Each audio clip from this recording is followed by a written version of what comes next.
jamaah, oh jamaah, alhamdulillah.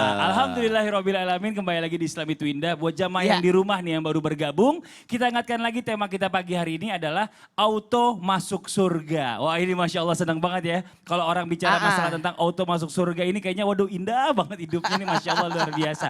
Tapi artinya orang yang dengan mudahnya masuk surga. Dengan mudahnya masuk surga. Tapi saya pasti penasaran pembahasan tadi yang tergantung nih sedikit nih dari guru kita Ustadz Syam nih. Ustadz Syam, tadi Ustadz Syam di akhir segmen bilang begitu banyak nih pengobatan untuk menyembuhkan semua penyakit. Tapi katanya ada nih ya, ada sebuah pengobatan yang kalau tidak dilakukan justru kita ini auto masuk surga. Nah apa itu Ustadz Syam penjelasannya? Izin dong, saya pengen banget dengerinnya nih.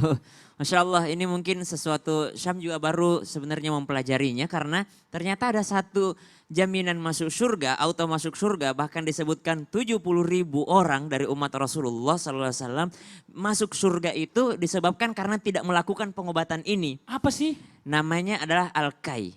Al-Kai itu adalah menempelkan besi panas ke bagian tubuh. Jadi ternyata di satu riwayat Rasulullah pernah melarang. Kemudian di satu riwayat lagi Rasulullah mengatakan lebih utama kalau meninggalkannya. Kemudian Rasulullah SAW pernah membolehkannya. Jadi bagaimana nih bisa hadis bertentangan kayak gini digabung bagaimana nih hukumnya sama kita nih. Ternyata orang Arab mengatakan akhirud dawa al-kai. Ya udah kalau nggak ada lagi yang lain gitu kan. Toh Rasulullah tidak mengharamkan secara mutlak. Tapi Rasulullah memberikan iming-iming siapa yang tidak melakukannya masuk surga. Siapa yang tidak melakukannya auto masuk surga. Kenapa? Karena ternyata ini mudaratnya besar dan ternyata kenapa Rasulullah mengiming-imingi surga? Karena sejarahnya Al-Kai ini adalah dilakukan oleh orang-orang Badui. Ya, orang-orang Badui itu kalau lagi diare, besi panas diambil, ditempel di telapak kakinya. Ditempel di telapak kakinya, sembuh diarenya. Sembuh diarenya. Anak mereka umur 5 tahun masih kecil, umur 3 tahun itu sinusitis misalnya atau gangguan pilek, ambil besi panas 2, dicucukkan di sini. Sampai hilang pileknya gitu. Kemudian Rasulullah SAW ada kedatangan sahabat akhirnya dari Badui ini. Terlihat ada bekasnya kan di sini ditanya itu bekas apa? Ini bekas Al-Kai waktu saya kecil beringus dikasih sama orang tua saya. Maka Rasulullah mengatakan siapa yang meninggalkannya itu akan yang namanya masuk surga. Ya kan auto masuk surga. Oh itu. Jadi ternyata sudah menjadi kebiasaan-kebiasaan. Nah kapan Rasulullah membolehkannya? Ternyata Rasulullah membolehkan bukan dalam hal pengobatan.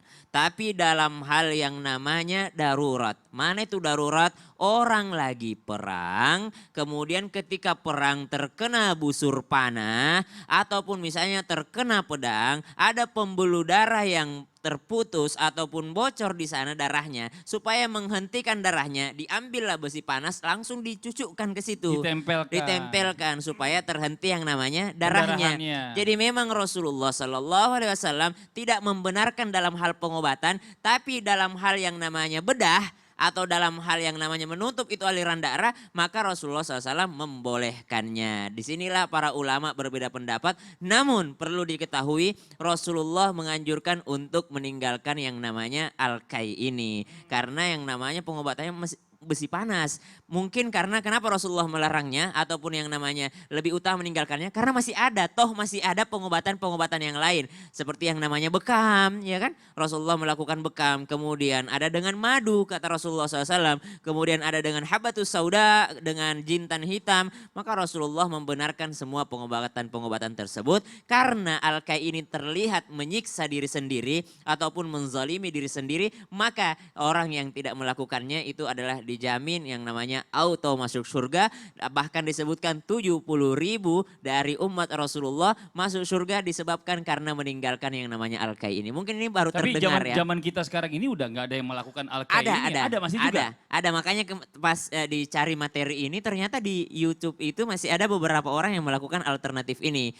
Ya mungkin kalau misalnya ada luka yang mungkin ada orang yang ketika dioperasi atau dijahit susah kembali lukanya, maka bisa diambil tadi kalimat yang tadi akhirud dawa al-kai. Ya udah mau gimana lagi, ini memang yang terbaik gitu kan. Nggak ada lagi yang lain gitu. Cuma kan karena teknologi udah luar biasa sekarang udah bukan besi panas lagi, laser mungkin. Bisa pakai laser gitu. Lebih apa namanya? Lebih berubah zamannya ya.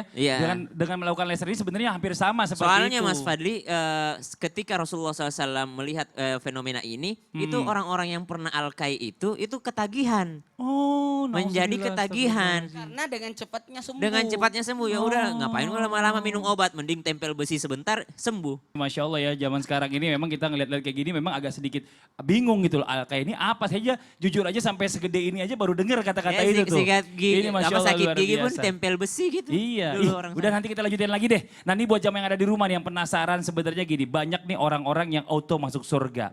Siapa sajakah orang-orangnya? Ya ini pertama kita bahas, ini ada sosok perempuan yang bernama Umi Kalsum, orang yang hilang ingatan tapi fasih membaca Al-Quran. Langsung aja kita lihat tayangannya, ini dia tayangannya.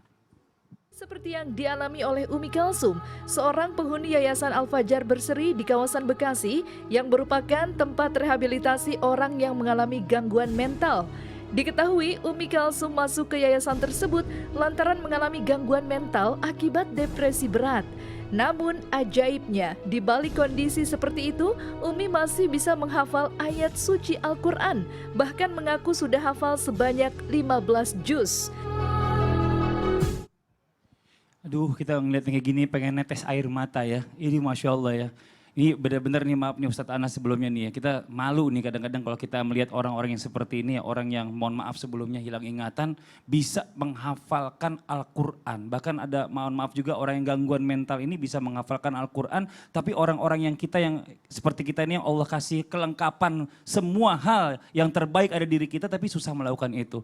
Ini apakah benar kalau kita bicara masalah tentang orang-orang yang punya gangguan mental ini memang auto masuk surga? Bagaimana penjelasannya guru kita Ustadz Anas? Ya. Terkait orang yang kehilangan mental, kalau di hadis Nabi dikatakan rufi al-qalam ala salasah, diangkat catatan itu karena 3. Pertama, karena masih kecil. Ya. Yang kedua, karena tidur.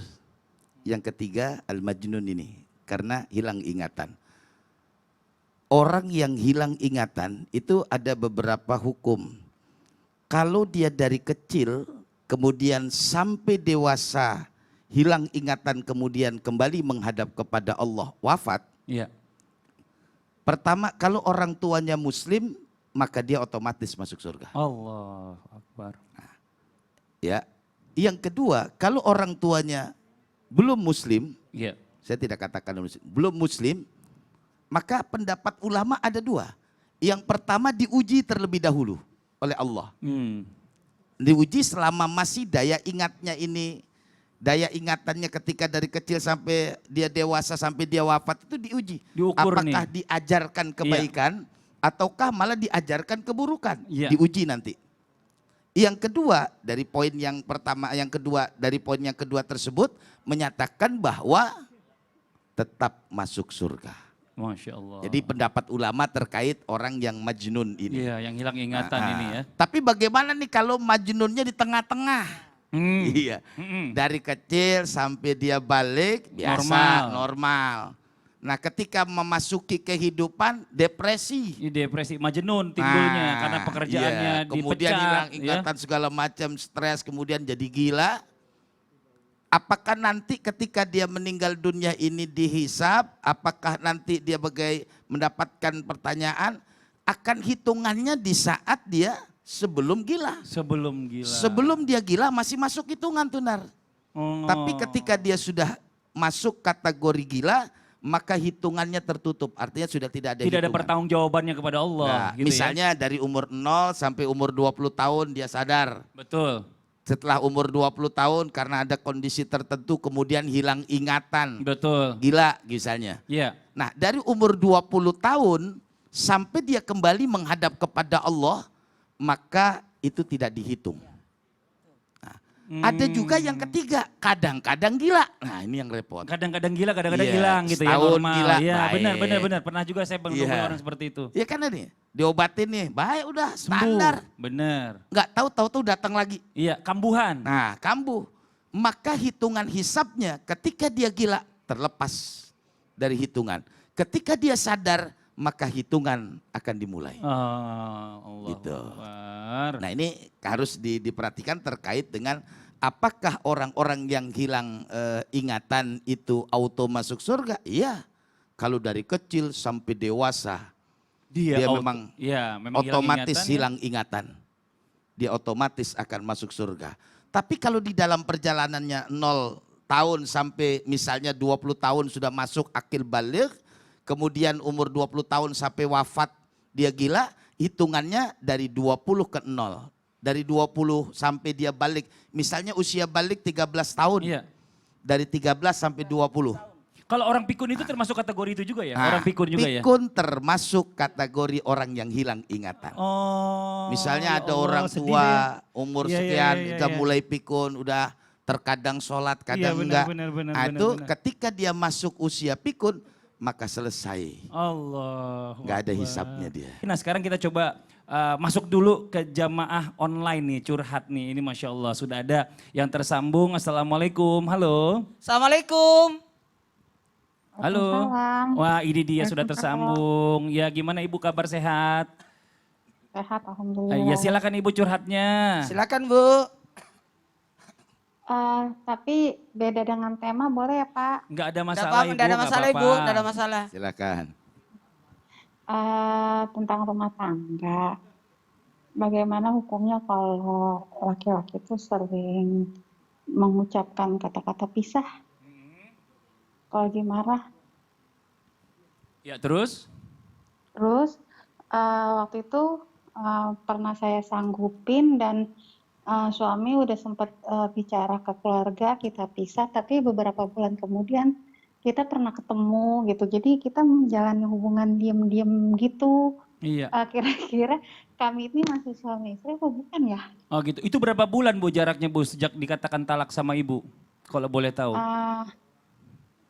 Kira-kira 4 bulan. Oh berarti udah lewat masa idah ya Bu ya? Seandainya ditalak pun udah lewat masa idah ini ya kan? Ya ini coba Ya. coba kita tanya sama guru-guru kita ya Bu ya. Itu dulu ya Bu ya. Nanti kita coba pecah-pecah dulu ya pertanyaannya. Silakan di guru jawab guru kita nih Ustadz Anas, silakan Ustadz Anas. Ya. Pertama, kalau di dalam hukum Islam, talak dalam bahasa itu adalah melepaskan ikatan. Nah kemudian talak itu terbagi menjadi 2 Bu. Ada talak namanya sharih, jelas. Saya ceraikan kamu. Saya pisahkan kamu. Saya talak kamu. Nah, ini namanya sharih, jelas. Itu la yahtaju ila niyah, nggak perlu pakai niat. Jatuh talaknya. Yang kedua ada talak yang namanya kinayah, kiasan. Kamu pulang saja ke rumah orang tuamu. Iya, kamu pulang aja dah ke rumah orang tuamu. Nah, itu yahtaju ila niyah. Butuh niat dari orang yang mengucapkan. Suaminya niatnya itu mulangin aja atau memang ada niat ingin menceraikan. Nah seperti tadi pertanyaan Ibu ketika sudah terjadi suami kalau marah mengucapkan talak apakah jatuh? Jatuh kalau dalam hukum Islam. Gak talak sih Pak Ustadz, teman pisah aja deh kita gitu. Iya. Oh, cuma nggak pakai talak, cuma pisah aja. Jadi Itu gini. berapa kali ngomongnya Bu?